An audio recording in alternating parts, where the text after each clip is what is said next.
Hello friends, welcome to our YouTube channel. चलिए शुरू करते हैं आज का क्लास। और इतने दिन थोड़ा सा लेट हो गया था, कुछ इशू था, ठीक है, कुछ मेजर इशू था। और कोशिश करेंगे कि आपको कम से कम डेली एक वीडियो दें, या फिर अगर एक आध दिन गैप भी हो जाता है तो आप थोड़ा सा एडजस्ट कर लेंगे, ठीक है।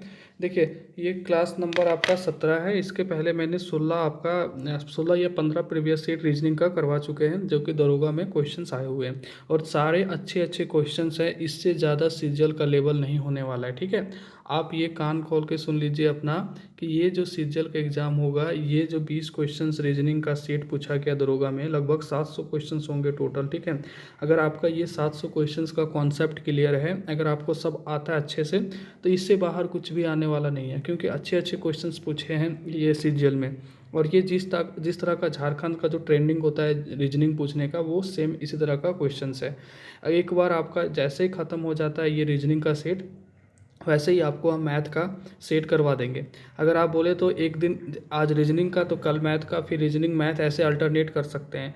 नहीं तो अगर सीजीएल का 15 दिन में ख़त्म हो जाएगा ये जितने भी दरोगा का सेट आया हुआ है, फिर आपको मैथ का 20-20 क्वेश्चन इससे अच्छे से मैथ का भी करवा देंगे, ठीक है। मैथ का ख़त्म हो जाने के बाद साइंस का भी डेली 20-20 क्वेश्चन का प्रैक्टिस करवा देंगे, जो भी आया हुआ है थ्योरी के साथ, ठीक है। तो चलिए शुरू करते हैं आज का क्वेश्चंस। अगर आपको वीडियो अच्छा लगेगा तो प्लीज़ प्लीज़ प्लीज़ आप लोग से रिक्वेस्ट है कि आप लोग शेयर करें दोस्तों तक, और आप लोग ज़रूर लाइक करें और कमेंट करें, ठीक है।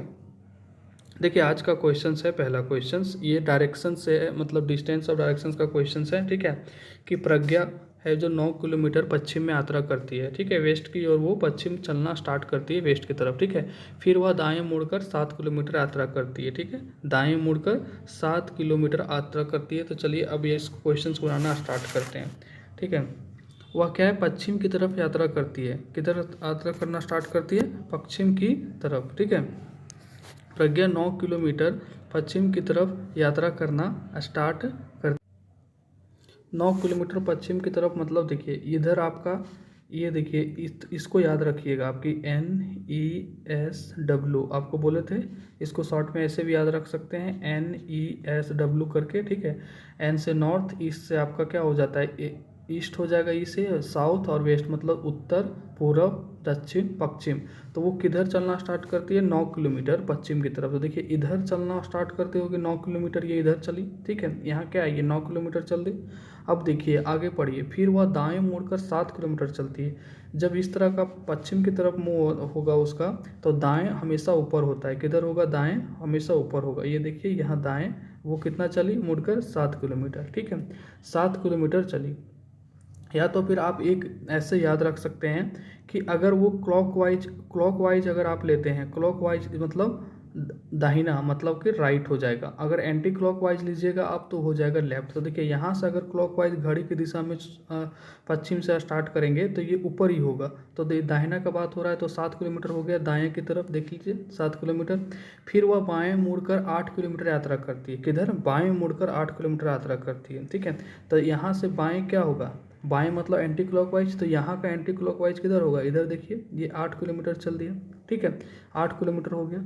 फिर बोल रहा है कि फिर वह आपस मुड़कर 11 किलोमीटर यात्रा करती है। मतलब यहाँ तो गई, ठीक है, देखिए यहाँ 8 किलोमीटर तक आई, फिर वापस मुड़ जाती है इसी लाइन पे, और वो 11 किलोमीटर चलती है। तो अब देखिए ये यहाँ 8 चलती और ये यहाँ 3 चलेगी, यहाँ से यहाँ, तब तो 11 होगा ना। तो ये 3 होगा, तो 8 + 3 11 हो जाएगा, क्योंकि वापस मुड़ रही है ना। 8 इधर से देखिए, यहाँ से यहाँ 8 आ गई इधर वापस, फिर यहाँ से यहाँ 3, 11 हो गया, ठीक है। क्वेश्चंस अच्छे अच्छे क्वेश्चंस हैं। तो अगर थोड़ा सा आपको टाइम भी लगे ना सीखने में तो कोई दिक्कत नहीं है। थोड़ा सा वीडियो लंबा भी बन जाए तो आपको समझाने के लिए थोड़ा वीडियो लंबा बन जाता है, ठीक है। एक बार चीज़ें आप रीजनिंग में सीख लेंगे तो वो 20 क्वेश्चंस आप 10 मिनट में बना सकते हैं। तो ये 8 किलोमीटर यात्रा करती है। फिर वह आपस मुड़कर 11 मीटर चलती है, ठीक है, यहाँ कर दिए। फिर दाएं मुड़कर वो 7 किलोमीटर चलती है। देखिए इसका फेस इधर है, दाएं क्लॉकवाइज किधर होगा? ऐसे होगा। तो वो देखिए दाएं मुड़ जाती है। वैसे आपको अगर ये क्लॉकवाइज एंटी क्लॉकवाइज नहीं समझ में आ रहा है तो आप जैसे मर्जी आप इसको घुमा लीजिए। तो फिर वह क्या है कि फिर वह दाएं मुड़कर 7 किलोमीटर यात्रा करती है। तो दाएं मुड़ गई, यहाँ आ गई 7 किलोमीटर, ये देखिए 7 किलोमीटर। अब पूछा जा रहा है कि वह आरंभिक स्थान से कितनी दूरी पर है। आरंभिक स्थान इसका स्टार्टिंग पॉइंट ये था, तो कितनी दूरी पर है? ये देखिए ये पूरा आपका कितना है, ये 9 है ना, ये 9 है। और ये देखिए ये कितना, यहाँ से यहाँ 3 है, ये कितना है 3। तो यहाँ से यहाँ तक कितना डिस्टेंस बचा होगा, ये होगा 6 किलोमीटर। कितना होगा, तो वही पूछ रहा है कि आरंभिक दूरी से यहाँ पे पहुँच चुकी है ना ये, तो यहाँ कितना दूर होगा, तो 6 किलोमीटर। ठीक है, तो आपका आंसर देख के कितना अच्छा क्वेश्चन था, आपका आंसर हो जाएगा बी 6 किलोमीटर। ठीक है, अगर आपको टोटल डिस्टेंस पूछता तो इस 8 को आप 2 बार जोड़ते, इस 8 को। ठीक है, पहले क्या जोड़ते, 9 3 7 8 को 2 बार जोड़ना पड़ता, टोटल डिस्टेंस कितना कवर किया। क्यों, क्योंकि ये 8 जा रहा है वापस आ रहा है, लेकिन पूछ रहा है कि अब वो स्टार्टिंग पॉइंट से कहाँ पे है, तो स्टार्टिंग पॉइंट से आप ये यहाँ पे है, इस जगह पे है, तो इसका स्टार्टिंग पॉइंट से यहाँ 6 किलोमीटर है। क्यों, क्योंकि यहाँ से यहाँ 3 है, टोटल 9 था, तो ये 6 बचा। ठीक है, आई होप आपको समझ में आ गया होगा। नहीं समझ में आएगा कोई भी क्वेश्चन तो कमेंट में कमेंट कर दीजिएगा कि सर ये क्वेश्चन फिर से रिपीट कर दीजिए। ठीक है, हम आपको फिर से बता देंगे। देखिए क्वेश्चन है, पीयूष मोहित का मित, पीयूष जो है मोहित का मित का भाई है। मतलब पीयूष जो है ना वो मोहित का भी भाई है और मित का भी भाई है। थोड़ा सा लगता है टाइपिंग में कुछ गड़बड़ है। पीयूष जो है मोहित का मित का भाई है, मतलब मोहित और मित का भाई है दोनों पीयूष। तो देखिए यहाँ पे ये पीयूष आ गया आपका, ये पीयूष, और ये मोहित का भी भाई है और मित का भी भाई है। तो यहाँ मित ले लीजिए, और ये भाई है पीयूष, तो ये पॉजिटिव होगा, मतलब प्लस में होगा, और ये मोहित का भाई है। ठीक है, ये दोनों का भाई हो गया, यहाँ मोहित है, यहाँ मित है, यहाँ पीयूष है, ये तीनों भाई है आपस में। तो श्वेता मित की माता है, श्वेता जो है वो मित की माता है। ये श्वेता यहाँ एक जनरेशन ऊपर होगी। आपको एक वीडियो में इसका थ्योरी करवा दिए थे कि कैसे लाइन ड्रॉ करते हैं। ठीक है, तो ये देखिए मित है जो, ये श्वेता की माँ है, तो ये माँ है तो नेगेटिव होगी, क्योंकि ये मतलब नेगेटिव से फीमेल को करते हैं और पॉजिटिव से मेल को करते हैं। आगे देखिए, अब तारन जो है पीयूष के पिता हैं, ये तारन है पीयूष के पिता हैं। तो अब एक चीज़ बताइए आप, ये दोनों आपस में भाई हैं और इसके माता ये हैं, इसके पिता हैं, तो इसका मतलब क्या हो जाएगा, ये पति पत्नी है, हस्बैंड वाइफ है। इसमें भी कोई सोचने वाली बात तो नहीं है ना, ये हस्बैंड वाइफ है। तो क्वेश्चंस क्या पूछा जा रहा है, निम्नलिखित में से कौन सा कथन सही नहीं हो सकता। ठीक है, तो कौन सा कथन सही नहीं हो सकता, चलिए देखते हैं कौन सा कथन सही नहीं हो सकता। तारन मोहित के पिता हैं, तारन जो हैं मोहित के पिता हैं, तो सही है भाई, क्योंकि तारन भी तो इसका भाई है, तो जो भाई है तो पिता तो एक ही होगा ना, तो ये तो सही है आपका ये नंबर। निम्नलिखित में से कौन सा कथन सही नहीं हो सकता वो पूछा जा रहा है। ठीक है, श्वेता पीयूष की माता है, श्वेता पीयूष की माता है, सही बात है, ये भाई है तो माता ही होंगे। तारन श्वेता के पति हैं, तारन श्वेता के पति है। ठीक है, हस्बैंड वाइफ है, सही है। तो श्वेता तारन की पुत्री है, तो जब पति है तो कैसे पुत्री होगी, तो श्वेता तारन की पुत्री नहीं है, वो पत्नी है। तो आपका डी ऑप्शन गलत है। कौन सा ऑप्शन गलत है, आपका डी गलत है। आपका आंसर होगा क्या, डी होगा। गलत पूछा जा रहा है ना, कौन सा कथन सही नहीं हो सकता, तो आपका आंसर जाएगा डी नंबर, ये तीनों सही है। चलते हैं क्वेश्चन नंबर 3 की ओर। ठीक है, ये रहा क्वेश्चन नंबर 3 आपके सामने।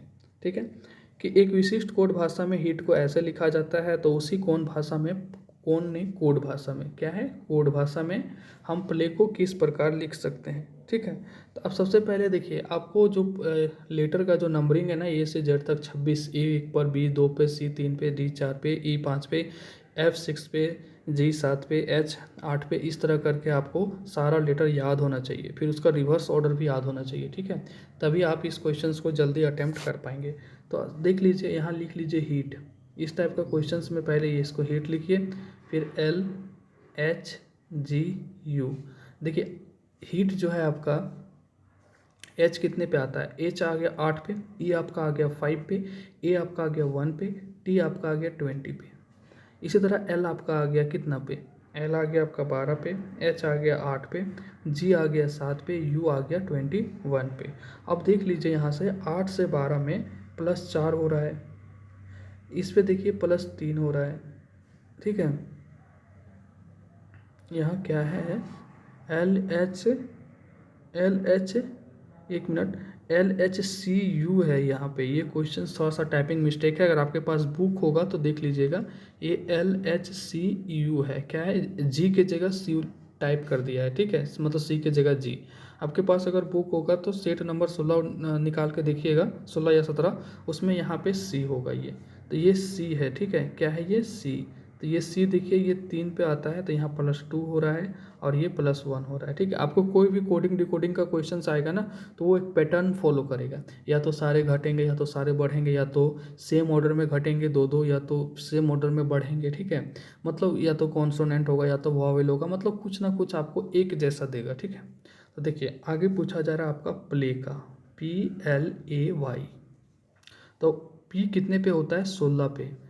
L होता है आपका कितने पे? 12 पे। और ये 1 पे, और Y 25 पे। तो आप अगर 16 में से 4 जोड़ेंगे तो 20 हो जाता है, और 20 का कोड होता है T। और 12 में से अगर 3 जोड़ेंगे तो 15 हो जाता है, 15 का कोड होता है O। और 1 में अगर 2 जोड़िएगा तो C। और इसमें अगर 1 जोड़िएगा तो Z। तो TOCZ आपका ऑप्शन जा रहा है A नंबर, ठीक है। चलते हैं क्वेश्चन नंबर 4 की ओर। देखिए हर एक सेट में, दरोगा के हर एक सेट में आपका ये जो है अल्फ़ाबेटिकल सीरीज जो है, आपको हमेशा क्वेश्चंस पूछा ही गया है अल्फ़ाबेटिकल सीरीज। तो आप इस क्वेश्चंस, इस टाइप के क्वेश्चंस को बनाने का हैबिट डाल लें। ये क्वेश्चंस आपका 1 या 2 क्वेश्चंस आएगा ही आएगा आपका रीजनिंग में। तो देखिए अल्फ़ाबेट सीरीज में क्या है ना, सबसे पहले आप इस टाइप के क्वेश्चंस को हैंडल करने के लिए ग्रुपिंग करेंगे। पहले आप काउंट करेंगे कि इस सीरीज में कितने नंबर हैं। अगर 16 का ग्रुप है तो आप 4 का पेयर कर देंगे। अगर 20 का ग्रुप है तो वो 4 या 5 का पेयर बन सकता है, देखना पड़ेगा ऑप्शन के अकॉर्डिंग। अगर आपका 12 का है तो आपका 3 का ही ग्रुपिंग ज़्यादा बनता है, 4 का रेयर ही बनता है, ये सब दिमाग में रखिएगा। और आपका अगर 15 का है तो आपका 5 का ही ग्रुप बनेगा 3 ठो, ठीक है।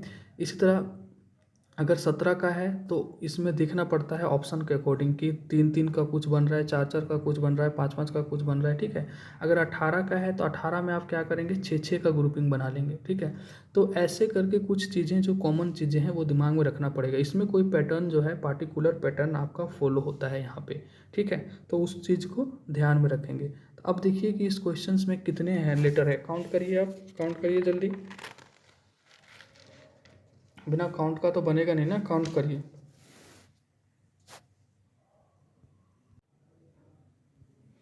देखिए ये जो क्वेश्चन है आपका, इसमें काउंट करिएगा तो देखिए 1 2 3 4 5 6, जो ब्लैंक का स्पेस है ना उसको भी काउंट करना है आपको। 1 2 3 4 5 6 7 8 9 10 11 12 13 14 15 16 17 18 19 20 का है। कितने का ये है? 20 का ही पेयर है, ठीक है। तो आप इसको क्या करेंगे, ठीक है, इसको 5-5 का ग्रुपिंग कर लीजिए। कितने का? 5-5 का। तो 1 2 3 4 5, ठीक है। पहले 5 का करिएगा, नहीं बनेगा फिर 4 का करेंगे। 1 2 3 4 5, 1 2 3 4 5 यहाँ आ गया ये। फिर 1 2 3 4 5 यहाँ आएगा शायद, फिर 5 हो गया। देखिए अब क्या करना है इसमें कि आपको देखना है कि देखिए हर जगह पहला लेटर जो है ए बी, पहला 2 लेटर देखिए ए बी। इसको थोड़ा सा टाइम लेके इसलिए बता रहे हैं कि आपका इससे क्वेश्चन जो अल्फ़ाबेटिकल सीरीज का होगा वो आपका क्लियर हो जाएगा। वैसे बनाने का ये 10 सेकंड का क्वेश्चन है, ठीक है। देखिए A B, first 2 letter A B है ना, तो यहाँ पे क्या आएगा? बी, ठीक है। तो अब देखिए ए बी हो गया। अब देखिए अब क्या करना है, सेकेंड लेटर यहाँ पे वाई हो रहा है, यहाँ पे फर्स्ट लेटर जेड हो रहा है, यहाँ पे देखिए एक्स वाई हो रहा है ना। फर्स्ट लेटर, यहाँ तीसरा लेटर देखिए एक्स हो रहा है, यहाँ पे तीसरा लेटर। अगर यहाँ पे इस तीसरा लेटर को यहाँ भरते हैं तो एक्स वाई, ठीक है। और ये देखिए जो लास्ट लेटर है यहाँ लास्ट लेटर, सब जगह देखिएगा आपकी एक्स वाई जेड, मतलब कि ये तीनों में ही फुलफिल हुआ है। ये एक्स वाई जेड जो है ये आपस में ही फुलफिल, ये जो 3 स्पेस है ये हर जगह इसी से आया हुआ है। तो ये अगर पहला एक्स होता है और ये वाई और ये जेड, ठीक है। तो यहाँ देखिए क्या बचा, जेड वाई एक्स। यहाँ क्या बचा, एक्स वाई जेड। यहाँ क्या बचा, एक्स वाई है तो जेड। आप देखिए इस पैटर्न को कैसे फॉलो किया गया है। ये एसएससी सीजीएल का प्रीवियस ईयर का क्वेश्चंस आया हुआ क्वेश्चंस है, आप जाके देख लीजिएगा। ये प्रीवियस ईयर क्वेश्चंस का आया हुआ क्वेश्चंस है, ठीक है। तो ये सीजीएल क्या करता है कि अल्फ़ाबेटिकल सीरीज हो गया, कोडिंग डिकोडिंग हो गया, ठीक है ना, ये सब का क्वेश्चन जो पुराना क्वेश्चन होता है ना सीजीएल का, उसको उठा लेता है, ठीक है। तो देखिए और ये अच्छा क्वेश्चन है आपका ये सीरीज का। तो देखिए एक्स वाई जेड, फिर देखिए जेड वाई एक्स, फिर देखिए यहाँ पे एक्स वाई जेड, फिर देखिए जेड वाई एक्स, मतलब कि A B X Y Z, A B Z Y X, A B X Y Z, A B Z Y X, मतलब कि वो रिपीट कर रहा है अपना सीरीज को। इसका मतलब सही है, एक बार एक्स वाई जेड आया, फिर जेड वाई एक्स, फिर एक्स वाई जेड आया, फिर जेड वाई एक्स। तो आपका पैटर्न क्या बन गया, आपका क्या क्या भरे, एक्स जेड वाई, फिर बी, फिर जेड, और फिर आगे जेड। ठीक है, तो आपका आंसर क्या हो जाएगा, X Z Y B double Z. क्या हो जाएगा, X X Z Y B double Z, option B. ठीक है, तो सबसे पहले आप 20 का है तो ग्रुपिंग करेंगे 5 का। उसके बाद देखेंगे कि अच्छा हम सबसे पहले ये लेटर पता कर लिए यहाँ पे कि ए बी रिटर्न हो रहा है। ठीक है, तो ये अच्छा, इसका मतलब ये रिपीट हो रहा है, इसका मतलब यहाँ पे बी ही फिल होगा। हो गया ना क्लियर। फिर यहाँ से देखिए कि अच्छा एक्स वाई जेड हर जगह हो रहा है, मतलब कि इसी का रिपीटेशन है एक्स वाई जेड। तो हम एक्स वाई जेड को जहाँ जहाँ जो चीज़ घट रहा था ये तीनों में से, उसको फिल कर दिए, बस हो गया, खत्म कहानी। Question number 5। मनीष अपनी कक्षा में आरंभ से 13वें स्थान पर है। मनीष जो हैं अपनी कक्षा में मतलब सॉरी अपने क्लास में वो आरंभ से 13वें स्थान पे हैं। ठीक है, तथा अंत से वो 17वें स्थान पे हैं। और अंत से वो किधर है, 17वें स्थान पे हैं। तो वह उत्तीर्ण छात्रों में आरंभ से 7वें तथा अंत से 14वें स्थान पर हैं। तो कितने छात्र अनुत्तीर्ण हुए।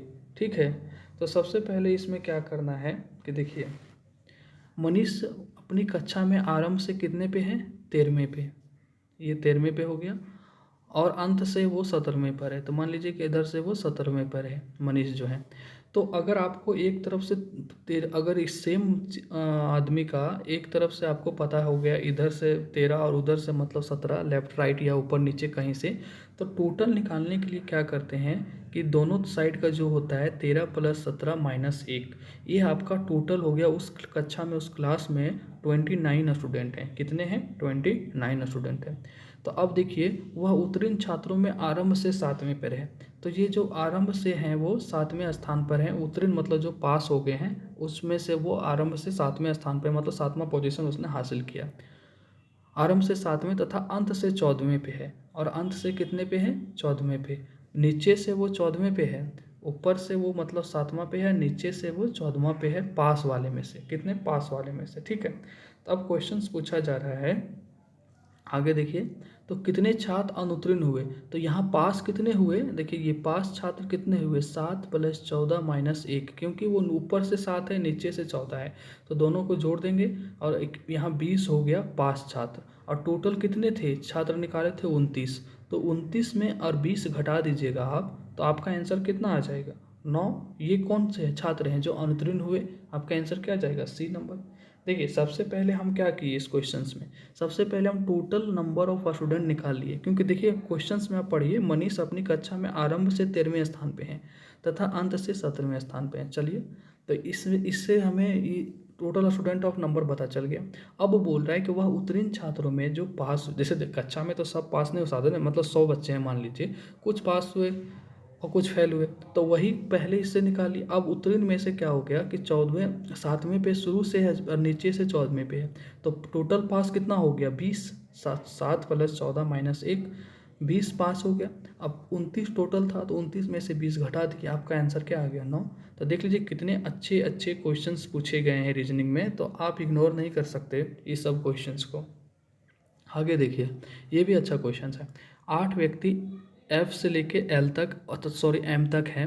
निम्नलिखित जानकारी उनकी ऊंचाई के संबंध में, उनकी हाइट के बारे में जानकारी दी गई है इस क्वेश्चंस में। तो यह सब जानकारी उपरोक्त व्यक्तियों में से संबंधित है। ठीक है, वो तो एफ जी से छोटा नहीं है।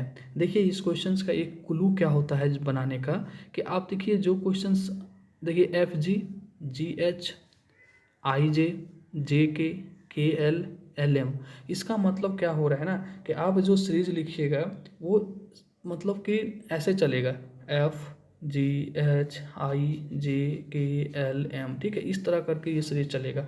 क्योंकि जो एक जगह से, जैसे जी पे ख़त्म हो रहा है तो यहाँ जी से शुरू हो रहा है, यहाँ जे से ख़त्म हो रहा है तो यहाँ जे से शुरू हो रहा है। ठीक है, अब क्वेश्चंस पढ़ते हैं। देखिए, एफ जी से छोटा है, एफ जी से छोटा नहीं है। देखिए अच्छा थोड़ा सा और समझ लीजिए, हम बोले कि आप हमसे छोटा नहीं हैं, आप हमसे छोटा नहीं हैं, तो इस क्वेश्चंस का मतलब, इस सेंटेंस का मतलब क्या हुआ कि आप हमसे छोटा नहीं हैं। इसका मतलब ये हुआ कि आप तो छोटा है ही नहीं। इसका मतलब ये हो सकता है कि आप मेरे से बराबर हो, बराबर हाइट के हों, आप और हम बराबर हाइट के हों। और इसका मतलब ये हो सकता है कि आप हमसे हम मतलब आपसे हम बड़े हैं। आप छोटा नहीं है तो दो ही संभावना है ना, कि हम या तो आपसे हम बड़े हो गए या हम आपके बराबर हैं, ठीक है, यही बात हो सकती है। तो यहाँ देखिए एफ जी से छोटा नहीं है, तो एफ जी से किससे छोटा नहीं है, जी से, तो एफ जी से बड़ा हो सकता है। चलिए एक कंडीशन ये हो सकता है, यहाँ से स्टार्ट करते हैं, थोड़ा सा क्वेश्चन लंबा जाएगा। एफ जो है जी से छोटा नहीं है, तो जी से छोटा नहीं है कौन, एफ, तो एफ बड़ा हो सकता है। और क्या हो सकता है कि एफ और जी बराबर हो सकते हैं, बस यही पॉसिबिलिटी है, यही क्वेश्चन में समझना था। आगे देखिए, जी एच से लंबा नहीं है, कौन लंबा नहीं है, जी, किससे, एच से, तो एच जो हो सकता है वो जी से लंबा होगा या तो बराबर होगा। आगे देखिए, आई जे से छोटा है, यहाँ कंफर्म है कि आई जो है वो क्या, जे से छोटा है, ठीक है। ये कुछ छूट रहा है क्या, एच आई वाला, हाँ देखिए एच जो है एच आई से छोटा नहीं है, एच जो है वो आई से छोटा नहीं है, तो एच या तो बड़ा होगा आई से या तो बराबर होगा। आगे देखिए, आई जे से छोटा है, आई जो है वो जे से छोटा है, इसका मतलब जे 110% आई से बड़ा है। यहाँ देखिए इस सेंटेंस को, आई जे से छोटा है, तो आई जे से छोटा है मतलब जे बड़ा है, जे के से छोटा नहीं है, तो जे के से छोटा नहीं है तो जे के से बड़ा होगा या तो बराबर होगा। आगे देखिए, के एल से लंबा नहीं है, तो के एल से लंबा नहीं है, इसका मतलब क्या हो गया कि या तो एल लंबा होगा या तो एल के एल के बराबर होगा। फिर देखिए एल एम से छोटा नहीं है, तो एल एम से छोटा नहीं है मतलब एल या तो बड़ा होगा या तो एम से या तो बराबर होगा, ठीक है। अब क्वेश्चंस क्या है कि अधिक से अधिक कितने व्यक्ति की ऊंचाई जे के समान हो सकती है, जे के समान हो सकती है, ठीक है। तो अब इस चीज़ में आप गौर फरमाइए थोड़ा सा, देखिए कि यहाँ देखिए क्वेश्चंस क्या है कि अधिक से अधिक कितने व्यक्तियों की ऊंचाई जे के समान हो सकती है, मतलब कि जे के बराबर ऊंचाई हो सकती है, ठीक है। तो आप यहाँ देखिए ये जो कंडीशन है यहाँ से यहाँ तक, ये आई, ये इसको ऐसे भी लिख सकते हैं कि एफ बराबर जी, दो कंडीशन है ना, या बराबर एच या बराबर आई, और ये हो जाएगा इधर जी, मतलब ये सब जो है आई के बराबर है, लेकिन लेकिन जे जो है वो आई से बराबर है, मतलब बड़ा है, मतलब ये एफ जी एच से जे बड़ा है, तो ये बराबर नहीं हो सकता, तो ये पोजीशन नहीं होगा। अब यहाँ देखिए कि इसको ऐसे भी लिख सकते हैं कि ये के बराबर होगा या एल के बराबर होगा या एम के बराबर होगा। इसका मतलब ये के एल एम जो है वो जे के बराबर हो सकता है, ये पॉसिबिलिटी है, क्योंकि ये बड़ा हो सकता है या तो बराबर हो सकता है। यहाँ तो साफ पता चल जाता है इससे कि ये सबसे बड़ा है जे, लेकिन यहाँ जो है इससे ये कंक्लूजन निकल सकता है कि ये जे जो है वो के एल एम के बराबर है, ठीक है, दूसरा कंडीशन से। तो आपका आंसर जाएगा के एल एम, ऐसे तीन व्यक्ति हैं जो जे के बराबर हो सकते हैं, ठीक है। तो आपको हमने इसमें टाइम लिया क्योंकि हमें समझाना था, ठीक है। अगर आपको थोड़ा सा ज़्यादा टाइम टेकिंग लग रहा है वीडियो, तो आप क्या करेंगे, इसको 2x 1.5x 1x में मतलब कि उसको फास्ट फॉरवर्ड कर दीजिए, ठीक है। जिनको नहीं आता है उनको समझने में थोड़ी सी दिक्कत होती है, इसलिए थोड़ा सा सब कुछ समझाना पड़ता है।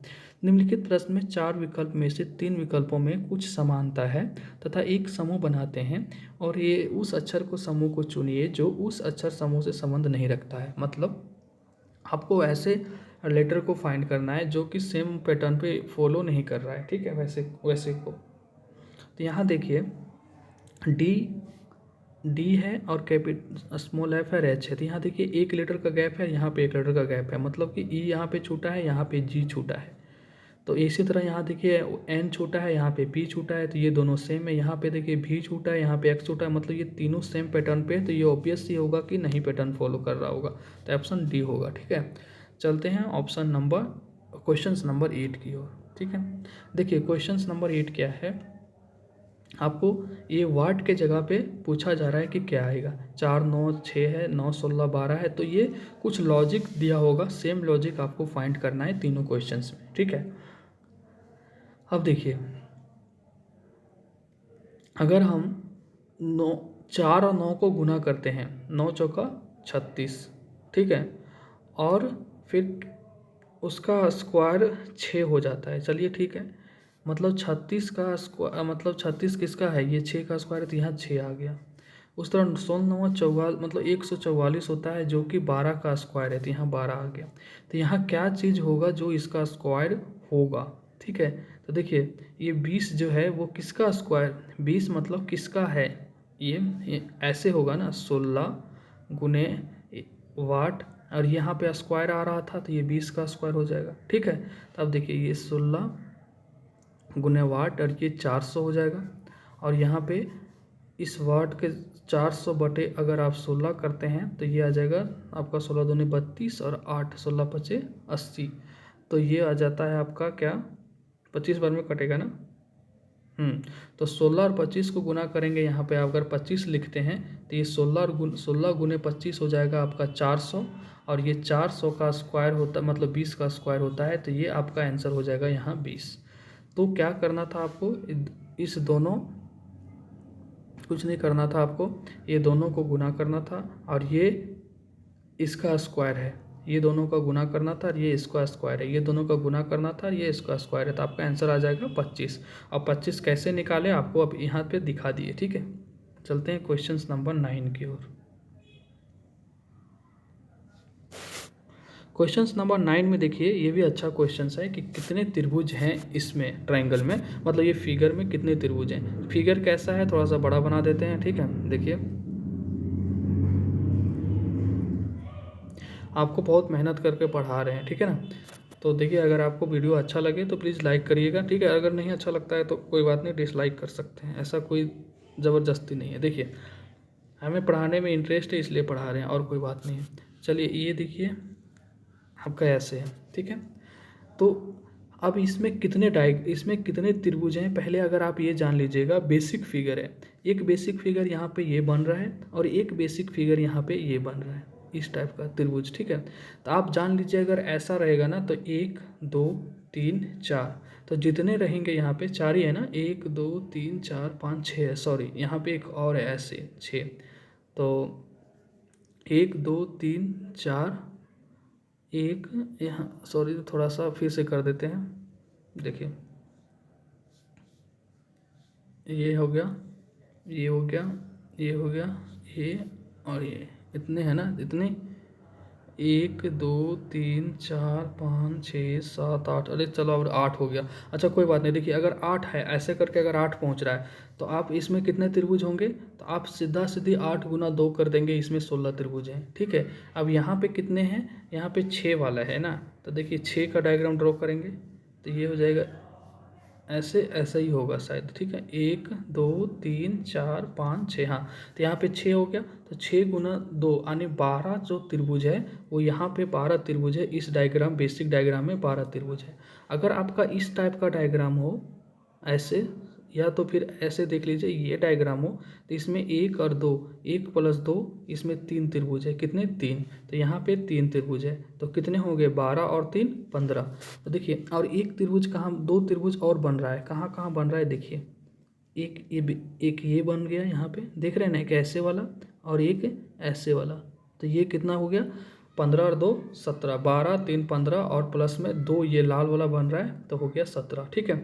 तो देखिए, आपका बेसिक फिगर में 12 त्रिभुज बन रहा था ये वाला, और 3 त्रिभुज यहाँ बन रहा था, और 2 त्रिभुज आपका देखिए, इस डायग्राम को अगर आप ड्रॉ कर देते हैं और बढ़िया से थोड़ा सा एक बार और समझा देते हैं, ठीक है। ऐसे बना हुआ है ये, और यहाँ पे एक ऐसे बना हुआ है ये वाला, यहाँ है ना, देखिए। तो 2 त्रिभुज और कहाँ बना हुआ है, ये वाला 2 त्रिभुज है ये। अब क्लियर हुआ आपका 15, तो 12 आपका 6 दूनी 2 12, और यहाँ पे 3 और ये 2, तो कितना हो गया, 17 हो गया। तो आपका आंसर हो जाएगा सी। तो आपका जो बेसिक फिगर है ना, कुछ जो कि सर्कल में सर्कल बोलते हैं, मतलब आयत निकालने के लिए, वर्ग निकालने के लिए, त्रिभुज निकालने के लिए, ये सब आपको पता होना चाहिए, ठीक है। आपका अलग से एक क्लास ले लेंगे कि कैसे काउंट करते हैं फिगर, ठीक है। चलते हैं क्वेश्चन नंबर 10 की ओर। लेकिन अभी जैसे आपको मान लीजिए कि अभी आपको ट्रायंगल का बता दिए, जितना उतना आप एक कॉपी में नोट कर लीजिएगा। अगर इस टाइप का डायग्राम आता है तो हम ऐसे डील कर लेंगे। एक घन की सभी सतहों को रंगा गया है, ठीक है, तथा इसे 125 छोटे घनों में काटा जाता है। तो 125 छोटे घनों में काटा जाता है, यानी 5 का क्यूब यानी 5 भुजा हो जाता है, ठीक है। अब इस क्वेश्चन को कैसे डील करना है, तो केवल एक सतह रंगे हुए घनों की संख्या। तो एक सतह जब पूछेगा तो आप फॉर्मूला लगा देंगे 6 इंटू एन माइनस 2 का होल स्क्वायर। 2 सतह का अलग फार्मूला होता है, 3 सतह का अलग फार्मूला होता है। तो अभी एक सतह का ये फार्मूला याद रख लीजिए। तो 6 इंटू 5 माइनस 2 का होल स्क्वायर। इसका थ्योरी जब होगा तो हम आपको डिटेल में बताएंगे। तो ये देखिए 6, अरे 5 में से 2 गया 3 का स्क्वायर, ठीक है। तो ये हो जाएगा 54। आपका आंसर जाएगा सी नंबर। अब यहाँ भुजा 5 निकाल लिए थे। एक चीज़ आपको याद रखिए, अगर आप इस फॉर्मूला को याद रख लेते हैं तो इसमें कोई गुनाह नहीं है कि अगर एक सतह रंगे हुए का पूछेगा तो इससे बना लेंगे, क्योंकि आपको अल्टीमेटली क्वेश्चंस कम समय में बनाना है, ठीक है। और रीजनिंग में क्वेश्चन अच्छा एक सतह का जब आएगा तो क्या करेगा, तो 125 की जगह 64 कर देगा या तो 216 कर देगा। आपको एक भुजा निकालना है, इसमें घटा देना है। 2 सतह का जब आएगा उसका फार्मूला लिख लीजिएगा, 3 सतह का आएगा उसका फार्मूला लिख लीजिएगा। थोड़ा सा याद कर लीजिएगा, जल्दी बन जाएगा। थ्योरी के पीछे भागिएगा तो बहुत टाइम लगेगा। एक चीज़ तो नहीं है ना, आपको कंप्यूटर पढ़ना है, मैथ पढ़ना है, रीजनिंग पढ़ना है, साइंस पढ़ना है, जीके जीएस पढ़ना है, झारखंड पढ़ना है, खोटा पढ़ना, मतलब कि आपका जो रीजनल लैंग्वेज है सो पढ़ना है। तो सब में आप टाइम मैनेजमेंट करके पढ़ सकते हैं। ऐसा नहीं है कि एक ही विषय के पीछे भाग रहे हैं। रीजनिंग एक बार पढ़ लिए 1-2 घंटा हो गया, खत्म। चलते हैं क्वेश्चन नंबर 11 की ओर। ये रहा क्वेश्चन नंबर 11। कौन सी उत्तर आकृति प्रश्न आकृति को प्रतिरूप करेगी, ठीक है। देखिए इसमें तो सिंपल सी बात है, जो यहाँ मतलब पूरा इसको पूरा करे ऐसा डायग्राम क्या है। तो देखिए ऐसा कुछ इसमें है ही नहीं, ये भी नहीं है, ये भी नहीं है, ये भी नहीं है। यही एक डायग्राम है जो यहाँ पे अगर ऐसे खींचते हैं और ये ऐसे करते हैं, देखिए आपको नहीं लग रहा है कि ये बन जाएगा। तो यही डायग्राम है, ये नंबर, ठीक है। चलते हैं क्वेश्चन नंबर 12 की ओर। देखिए जो क्वेश्चन ईजी है वहाँ आपका टाइम नहीं लेंगे, जहाँ कॉन्सेप्चुअल है वहाँ हमको बताना पड़ेगा, ठीक है। तो मे भी क्वेश्चन थोड़ा सा लंबा बन जाएगा, मतलब वीडियो। अगर आपको लंबा वीडियो लगता है तो हम आपको 10-10 क्वेश्चन का दे देंगे, ठीक है। देखिए एक बस एक्स है जो शहर से छूटती है, बस जो है वो शहर से एक्स बस शहर से छूटती है, ठीक है। बस में बैठी महिलाओं की संख्या पुरुषों की संख्या से भी आधी है। देखिए मान लीजिए कि यहाँ बस में फीमेल है और ये मेल है, ठीक है। अब देखिए क्या है, एक्स शहर से छूटती है, तो मान लीजिए यहाँ से एक्स शहर से छूटी बस, ठीक है। बस में बैठी महिलाओं की संख्या पुरुषों की संख्या से भी आधी है, मतलब कि अगर पुरुष 2x होगा तो ये x होगा, क्योंकि फीमेल की संख्या जो महिला की संख्या है वो पुरुष से आधी है। अब बोला जा रहा है कि वाई शहर में, ये वाई शहर हो गया, वाई शहर में 10 पुरुष बस से उतरते हैं, 10 पुरुष बस से उतरते हैं, यानी कि -10 होगा क्योंकि खाली हो रहा है, और 5 महिलाएं चढ़ती है, तो 5 महिलाएं आपका +5 हो गया। अब महिलाओं और पुरुषों की संख्या समान हो जाती है। अब ये जो है ना, महिला और पुरुष की संख्या बराबर हो जाती है। तो शुरुआत में बस में कितने आदमी चढ़े थे, यात्री चढ़े थे, देखिए अब बराबर होता है। अब बराबर होता है कहने का मतलब क्या हो गया कि x + 5 बराबर 2x - 10, क्योंकि 5 चढ़ा और स्टार्टिंग में 2 गुना था, 5 चढ़ा और 10 उतरा, बराबर हो गया। तो ये हो जाएगा x = कितना, 15, ठीक है। x इधर करेंगे, 10 को इधर करेंगे तो ये हो जाएगा 15। तो x 15 आ गया। और स्टार्टिंग में कितना था, स्टार्टिंग में तो यही था ना, स्टार्टिंग में पुरुष की संख्या कितना था x, और महिला की संख्या कितना थी 2x, तो 2x + 3x, स्टार्टिंग में कितनी थी 3x। अब ये x का वैल्यू 15 आ गया, तो 3 × 15, आपका आंसर क्या हो जाएगा 45। ये एक तरह से मैथ का क्वेश्चन है जो रीजनिंग में पूछा है, ठीक है। चलते हैं क्वेश्चन नंबर 13 की ओर। क्वेश्चन नंबर 13 में क्या है कि निम्नलिखित प्रश्न में दिए गए शब्दों को सार्थक अनुक्रम में व्यवस्थित करें और नीचे दिए गए विकल्पों के बीच उपयुक्त अनुक्रम चुनें। मतलब अरेंज करना है आपको कि कौन सा सही क्रम बनेगा, ठीक है। तो देखिए प्रस्तुति, सिफारिश, आगमन, चर्चा, पश्चिम।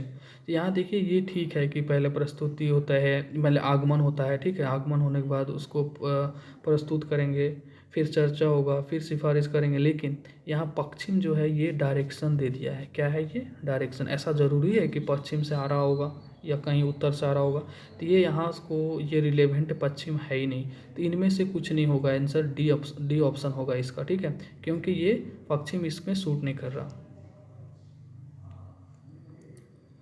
अब इसको आपको, अब देखिए इसको अरेंज करने के लिए आपको पता होना चाहिए कि हेक्टो, सेंटी, डेका, ये डका नहीं डेका, डेका, किलो और डेसी का वैल्यू क्या होता है, ठीक है। तो देखिए hectometre, centimetre, decametre, kilometre, decimetre, ये बचपन में पढ़ाया जाता था आपको क्लास 9-10 में, वही चीज़ है यहाँ पे। तो आपको पता होना चाहिए कि इसमें क्या बनेगा, इसका ये वैल्यू क्या होता है। तो देखिए सबसे पहले 1 सेंटीमीटर, यहाँ देखिए 1 सेंटीमीटर बराबर क्या होता है? 1 सेंटीमीटर बराबर होता है 10⁻⁻² मीटर, ठीक है। 1 डेसीमीटर बराबर क्या होता है? ये डी लिख दिए हैं, डेसीमीटर। 1 डेसीमीटर बराबर होता है 10⁻1 मीटर, ठीक है, 10⁻⁻1 मीटर। और 1 डेका मतलब क्या होता है? डिकेड जैसे होता है दशक। 1 डेका, यहाँ डेका समझ लीजिए, ये डेका मीटर बराबर होता है आपका, 1 डेकामीटर बराबर हो गया आपका 10⁻1 मीटर, ठीक है। इसी तरह 1 हेक्टोमीटर, 1 हेक्टोमीटर बराबर हो गया आपका 10⁻2 मीटर, ठीक है। और किलोमीटर तो आपको पता है 1 किलोमीटर बराबर होता है 10⁻3 मीटर। तो आप सजा दीजिए, सबसे छोटा कौन है? सेंटीमीटर वाला। तो सबसे पहले कौन होगा? सेंटी, यानी कि 2 वाला आएगा। उसके बाद कौन है? मतलब डेसीमीटर वाला आएगा, ठीक है। तो डेसीमीटर पे कौन है? डेसीमीटर पे कौन है? देखिए 5 वाला आएगा, ठीक है। और आगे देखिए, फिर 1 पर कौन है? डेकामीटर, तो फिर 3 वाला आएगा। फिर 2 पे कौन है? 10⁻2 हेक्टो, हेक्टो को 1 पे आएगा। फिर किलो सबसे लास्ट में आएगा। तो आपका आंसर क्या हो जाएगा? ये 4 यहाँ आएगा, 25314। कहीं ऑप्शन है 25314, ऑप्शन बी। तो आपको आप अब देखिए अभी क्वेश्चंस आपको करा दिए, तो आप एक नोटबुक में क्या करेंगे, इसको बगल में लिख लेंगे। अब जैसे ही अरेंजमेंट का क्वेश्चंस आएगा आप बना देंगे।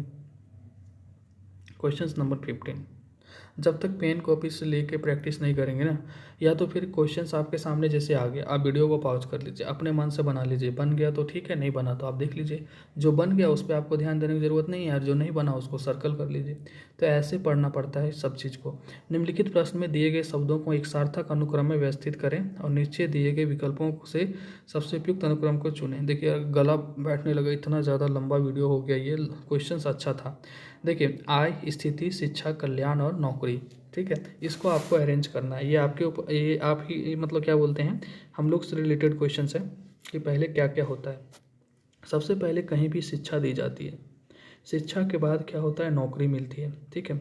नौकरी के बाद क्या होता है? आय आना। नौकरी क्यों करते हैं? पैसे के लिए, मतलब आमदनी, आय आना स्टार्ट हो जाता है, मतलब कि आमदनी होनी स्टार्ट हो जाती है। उसके बाद क्या होता है कि हमारी स्थिति सुधरने लगती है। स्थिति कहने का मतलब हम अच्छे स्कूल, हमारे स्कूलिंग मतलब बच्चे की चेंज हो जाती है, वो कहीं और पढ़ने लगते हैं, घर का रहन सहन ठीक हो जाता है, और खान पान में चेंज आ जाता है, कपड़े लत्ते की चेंज में आ जाती है, तो ये आसपास के लोगों की नज़रिया बदल जाती है, तो स्थिति चेंज हो जाती है। आपका क्या हो जाएगा? 2 नंबर। फिर लास्ट में हम, जब हमारा स्थिति चेंज होगा तब हम कल्याण की तरफ देखेंगे कि किसी को अगर हेल्प की ज़रूरत है तो उसको हेल्प करें। देखिए सबसे पहले अगर आप शिक्षा नहीं लेते हैं तो आपकी लाइफ अधूरी है। अगर आप शिक्षा लेने के बाद नौकरी नहीं करेंगे तो भी आपको दिक्कत है। नौकरी अगर आपकी हो जाती है तो आमदनी होनी चाहिए, आमदनी हो गई तो आपको स्थिति, आपको सुधार होगी। इतना जब अपने आप में चेंजिंग करिएगा तब आप किसी समाज या किसी दूसरे के बारे में सोच सकते हैं। अगर आप खुद में ही इनकम्प्लीट हैं, आपको जॉब नहीं है, आपके पास पैसा नहीं है, आपके पास घर नहीं है, तो आप दूसरे के बारे में क्या सोचिएगा। तब आता है लास्ट में कल्याण की बात। तो आपका ऑप्शन होगा ये 3, 5, 1, 2, 4। तो देखिए 3 ऑप्शन है कहीं पे, 3, 5, 1, 2, 4 डी नंबर, ठीक है। चलते हैं क्वेश्चन नंबर 16 की ओर। क्वेश्चन नंबर 16 की ओर, एक सेकेंड, वो रिकॉर्डिंग वाला कहाँ चला गया।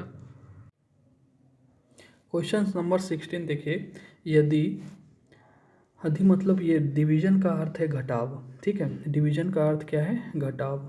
और गुना का अर्थ है योग। तो देखिए 20, जहाँ गुना है वहाँ जोड़ कर देंगे। डिवीजन का अर्थ है गुना, इसको गुना कर दिए। माइनस का अर्थ है विभाजन, तो इसको विभाजन कर दिए। और प्लस का अर्थ है गुना, तो इसको गुना कर दिया। अब जो भी आएगा आपका आंसर। तो सबसे पहले भागा का काम होगा। तो 20 + 8 गुने 4 दूनी 8 हो जाएगा ये, और गुने में 2, 4 दूनी 8, सॉरी मतलब कि ये 4 को 8 से भागा दीजिएगा तो 2 होगा ना, ठीक है। एक सेकेंड। 20 प्लस और ये 8 यहाँ पे है, और इसको गुना करेंगे तो ये 2, लगता है कुछ गड़बड़ हो गया है। 20 प्लस, हाँ सॉरी, यहाँ पे माइनस होगा ना, ठीक है, क्योंकि डिवीजन का अर्थ यहाँ पे माइनस था, तो ये माइनस होगा, ठीक है। यहाँ पे माइनस आएगा ये। चलिए फिर से कर देते हैं। आपका ऑप्शन, ये आपका क्या है, 20। गुना का मतलब, गुना का अर्थ क्या है, गुना का अर्थ योग है, तो +8। डिवीजन का अर्थ घटाव है, तो -8। माइनस का अर्थ विभाजन है, तो ये +4। और जोड़ का घटा क्या है, गुना है। बस हो गया। अब देखिए ये 20 + 8 - 4 दूना 8 हो गया ये, गुने 2। अब फिर गुना का काम होगा। 20 + 8 - 4। अब 20 और 8 28 -4 में से गया तो 24। आपका आंसर जाएगा बी नंबर। बस चेंज करना था जैसे जैसे बोला है। Question number 17। किन्हीं चिन्हों और अंकों को विनिमय से दिए गए समीकरण को सही किया जा सकता है। मतलब कि आपको प्लस की जगह पे इंटू करना है, या इंटू की जगह पे प्लस करना है, या तो 2 को 5 करना है, या तो 6 को 2 करना है, या 4 को 6, या तो 8। मतलब कि आपको इसके साथ इसको रिप्लेस करना है, इसको इसको इसको इसको इसको इसको, और ये आपस में जो साइन दिया है उसको। तो आपको ये देखना है कि कौन सा ऐसा चीज़ होगा जो कि ऐसा रखने पे वो दोनों लेफ्ट और राइट साइड का इक्वेशन इक्वल कर दे, ठीक है। तो आप अगर देखिए, इसको हम रख के बारी बारी से रखें, बी करिएगा तो नहीं होगा, सी करिएगा तो भी नहीं होगा। आपको इसमें और कोई चांस नहीं है, सी होगा, सॉरी। आपको यहाँ से स्टार्ट करना, स्टार्ट कर देंगे, ए में रखना, फिर बी में, फिर सी में, फिर डी में। रखना कैसे वो बता रहे हैं, और कोई इसमें शॉर्टकट कुछ नहीं है, ठीक है। अब सी इसका आंसर होगा। तो सी कैसे होगा, देखिए क्या करना है, प्लस तथा गुना को चेंज करना है। तो 6 लिखेंगे और यहाँ गुना के जगह पे क्या करेंगे, प्लस, ठीक है। अब 4 तथा 6 को भी चेंज करना था, सॉरी। देखिए, तो इस पहले क्या करेंगे, 4 तथा 6 को चेंज करना है। तो यहाँ आ जाएगा 6 की जगह 4, और गुना के जगह पे आ जाएगा प्लस, और 4 के जगह पे 6 आएगा, यहाँ आ जाएगा 6। देखिए 4 और 6 आपस में चेंज हो गया, और यहाँ पर गुना की जगह प्लस किए, और प्लस की जगह पे गुना करेंगे, ठीक है। तो ये अब देखिए 4 + 6 दूनी 12, कितना हो गया, 16, और यही 16 के बराबर लाना है। तो आपका आंसर हो जाएगा सी नंबर। तो आप देख के भी पता लगा सकते हैं कि अच्छा क्या चेंज करें, लेकिन आप पेन से जल्दी जल्दी करेंगे ना तो जल्दी हो जाएगा, क्योंकि टाइम लग जाएगा इसमें। क्योंकि यहाँ पे देखिए 2 चीज़ चेंज हो रहा है, अंक भी आपस में चेंज हो रहे हैं और साइन भी आपस में चेंज हो रहे हैं। तो आप इसको रख के देखना ही पड़ेगा, ठीक है। किस्मत अच्छा रहा तो ये मिल जाएगा, बी मिल जाएगा तुरंत। तो ऐसा करना पड़ता है। चलते हैं क्वेश्चन नंबर 18 की ओर। यदि y 0 के बराबर नहीं है, कहने का मतलब y जो है वो 0 से बड़ा है, ठीक है।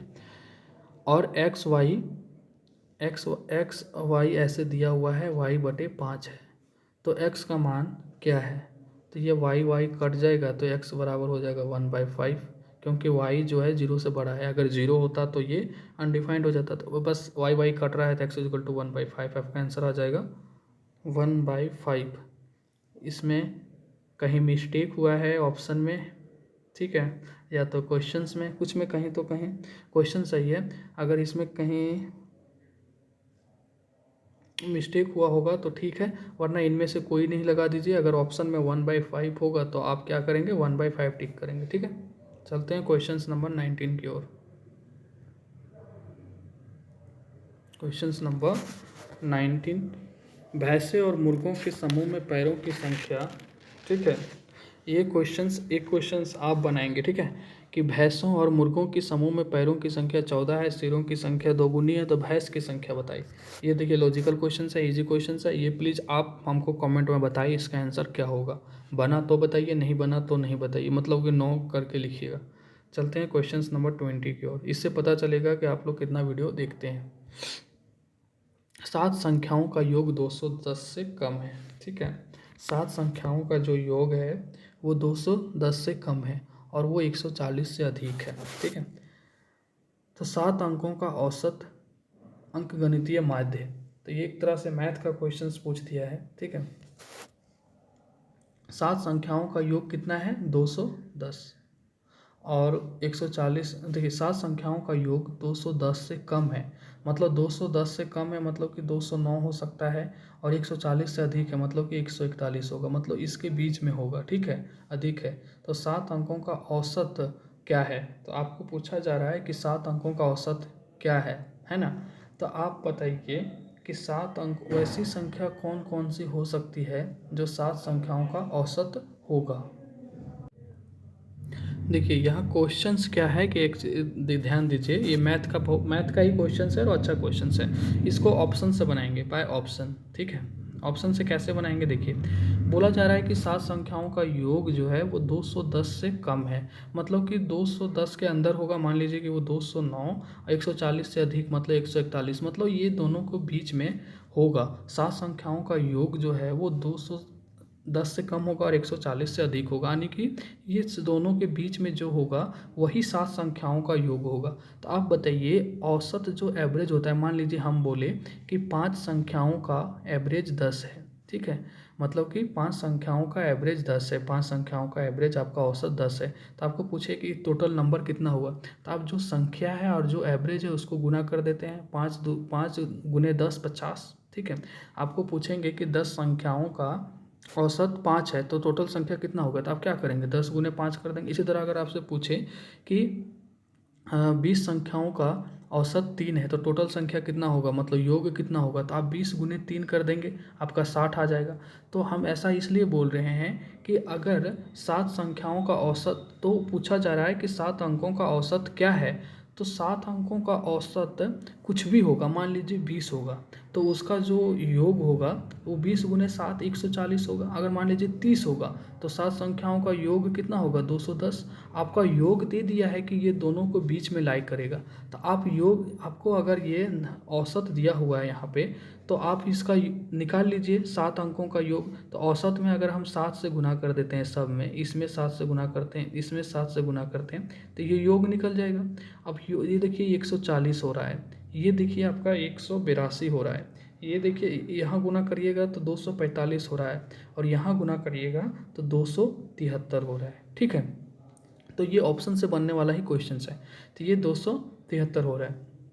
अब देखिए आपको ऑप्शन में दिया हुआ है इस 7 ये देखिए 7 अंकों का औसत है ना ये, अब जब 7 से गुना कर दिए तो ये आपका योग आ गया, 7 अंकों का योग आ गया आपका। और कंडीशन दिया गया है योग में कि 210 से कम होगा या तो 140 से अधिक होगा। तो ये देखिए 140 से अधिक तो नहीं है, ये गलत, ये नहीं हो सकता, ठीक है, पहला ऑप्शन नहीं हो सकता। ये देखिए ये 140 से अधिक है और 210 से कम है, ये हो सकता है। ये देखिए 245 यानी यहाँ 210 है, यहाँ 245, मतलब कि ये 210 से कम बोला जा रहा है, ये नहीं हो सकता। 273 210 से ज़्यादा हो गया, ये नहीं। तो ये 182 ऐसा यहाँ पे ओनली एक ऑप्शन है जो आपका 210 और 140, ठीक है, 210 से बड़ा भी है और 140 से, मतलब 210 से छोटा भी है और 140 से बड़ा भी है। तो ऑप्शन आपका बी न होगा, ओनली बी। आई होप आप लोग समझ गए होंगे, ठीक है। अगर कोई भी क्वेश्चंस में आपको दिक्कत हो तो प्लीज़ क्वेश्चंस नंबर कमेंट में कर दें, और क्या दिक्कत हो वो भी बता दें, ठीक है। वीडियो आपको कैसा लगता है, अगर आपको वीडियो अच्छा लगता है तो अपने दोस्तों तक कॉमेंट करें, मतलब शेयर करें, और कॉमेंट शेयर जो भी करना हो आप करें, ठीक है। इससे हमें पता चलेगा कि आगे वीडियो आपको करना चाहिए, मतलब बनाना चाहिए कि नहीं बनाना चाहिए, ठीक है, इतना एफर्ट मतलब सही है या नहीं। तो चलिए आप लोग अपना ख्याल रखिए और अपना तैयारी करते रहिए, तब तक के लिए बाय।